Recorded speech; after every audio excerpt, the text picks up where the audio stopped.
The word walk is the Hebrew verb halach, which we have previously examined.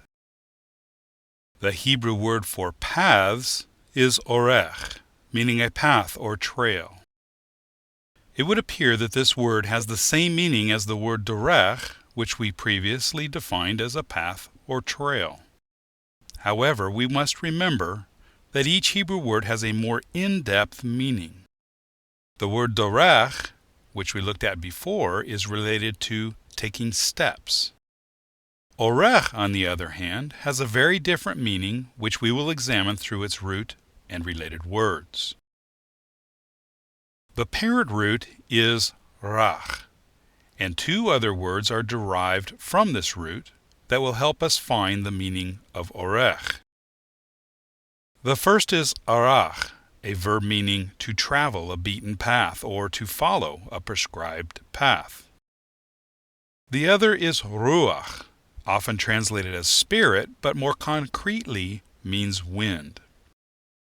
During specific times and specific seasons, the winds follow a regular or prescribed path.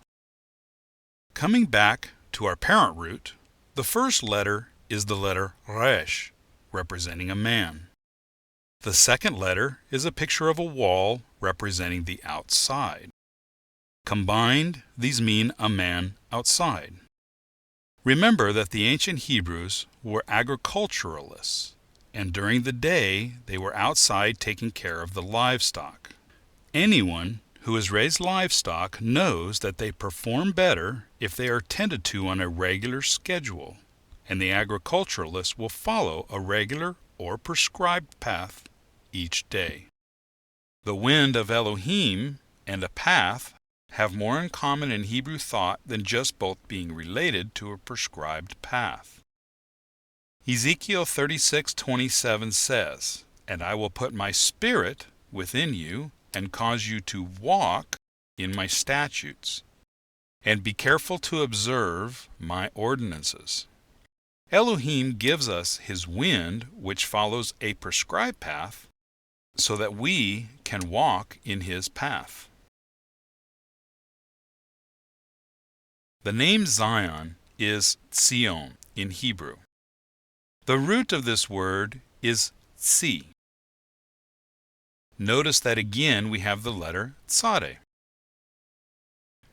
Several words are derived from this parent root, including tsiy, meaning a ship, a nomad of the sea, tsiyah, a desert, and tsiyiy, a beast of the desert.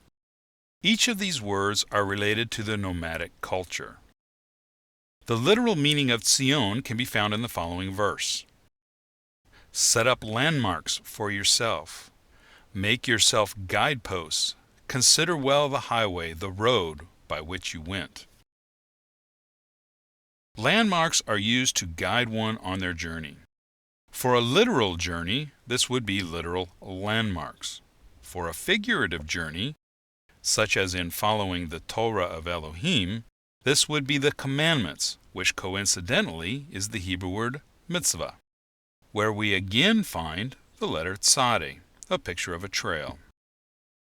The word mitsvah more concretely means a direction, in the sense of looking for the landmarks to provide you with your direction.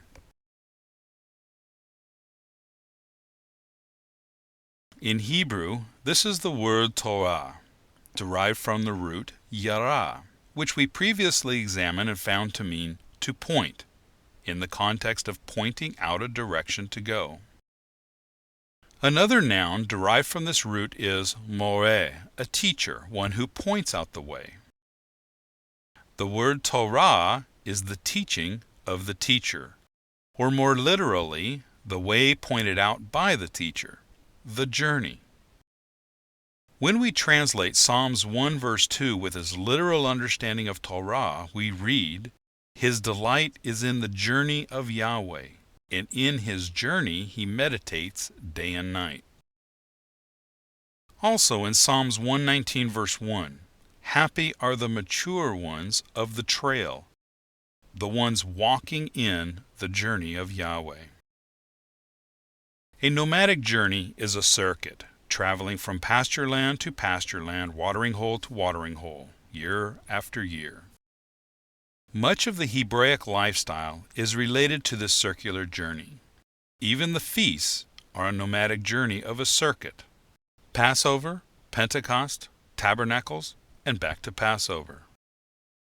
The entire Torah, the first 5 books of the Bible, are read through the year, and when the end of Deuteronomy is reached, the scroll is rewound and the reading continues with Genesis 1, verse 1. As I mentioned, the verb yara means to point, but is also used in the context of pointing an arrow or shooting an arrow, such as we see in 1 Samuel 20, verse 20. And I will shoot 3 arrows. The word moreh, which we found meant teacher, is also used for an archer, the one who points the arrow.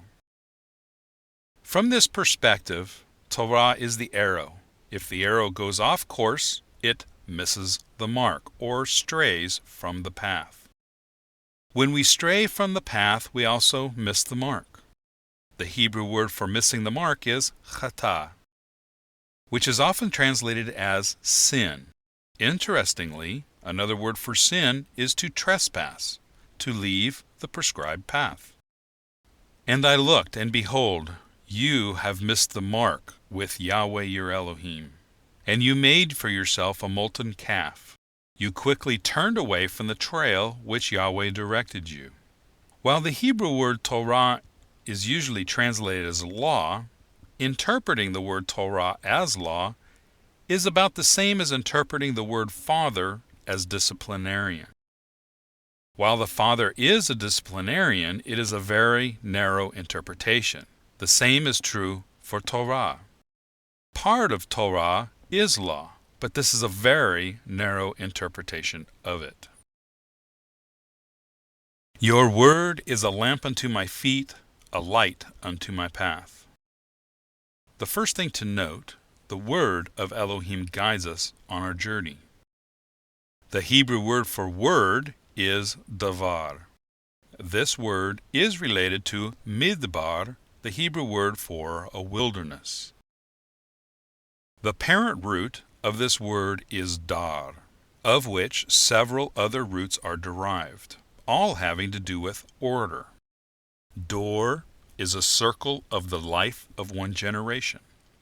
In Isaiah 22, verse 18, Dor is a ball, which is a circle. In Hebraic thought, a circle is a sign of order. Adar means to remove what is not needed in order to create order. Sadar, the root of Siddur, a prayer book, and Seder, the Passover meal, means to arrange things in order. Each of these words, Dor, Adar, Sadar, and Davar, are related to order and harmony. The name Yerushalem, or Jerusalem, is a combination of 2 Hebrew words. The first is Yaru, which is derived from Yara, which we earlier found to mean to point. The second is Shalem, related to Shalom. Shalom is usually translated as peace, but this is an abstract Greek definition. The concrete meaning of this word is to be complete and whole. The name Yerushalem means to point out the way to wholeness, and is very descriptive of the Torah.